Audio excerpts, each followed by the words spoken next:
क्या शासकीय कर्मचारियों के डीए पर भारी पड़ रही है मोदी की गारंटी? दरअसल मध्य प्रदेश के करीब 7.5 लाख कर्मचारियों का डीए पिछले 6 महीने से लंबित है, जिसके चलते हर महीने शासकीय कर्मचारियों को 4 से 5 हजार रुपए का नुकसान हो रहा है। विधानसभा चुनाव में आचार संहिता के दौरान तत्कालीन मुख्यमंत्री शिवराज सिंह चौहान ने डीए को लेकर पैरवी की थी, लेकिन निर्वाचन आयोग की तरफ से उसकी अनुमति नहीं मिली थी। कर्मचारियों को लगा था कि चुनाव खत्म होने के बाद उनका अधिकार उन्हें मिल जाएगा, लेकिन आज तक ऐसा नहीं हुआ।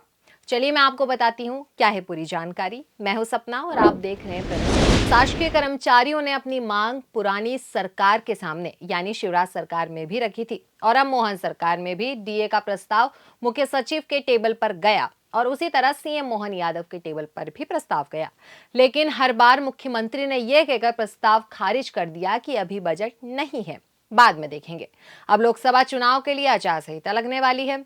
अभी तक राज्य सरकार ने शासकीय कर्मचारियों का 4% डीए देने पर किसी प्रकार का विचार तक नहीं, पर अब ऐसा कयास लगाया जा रहा है कि लोकसभा चुनाव की आचार संहिता लगने के 1 या 2 दिन पहले मुख्यमंत्री डीए देने की घोषणा कर सकते हैं, जिससे लोकसभा चुनाव में शासकीय सेवकों का वोट लिया जा सके। जबकि सोमवार को मोहन कैबिनेट की बैठक आयोजित की गई थी, जिसमें धार्मिक कार्यक्रमों के अलावा कई प्रस्तावों पर भी चर्चा हुई और उनमें सहमति भी मिली, लेकिन इस कैबिनेट में भी शासकीय कर्मचारियों के डीए पर सरकार ने मंजूरी नहीं। सरकार का मानना है कि मोदी की गारंटी पर जनता का भरोसा है, लिहाजा जनता भाजपा के प्रत्याशी को ही चुनाव जिताएगी। शायद कहीं ना कहीं सरकार को यह भी लगता है कि शासकीय सेवकों की नाराजगी का ज्यादा असर लोकसभा चुनाव में नहीं पड़ेगा। पर अब कर्मचारी संगठनों की नाराजगी धीरे धीरे बढ़ती जा रही है।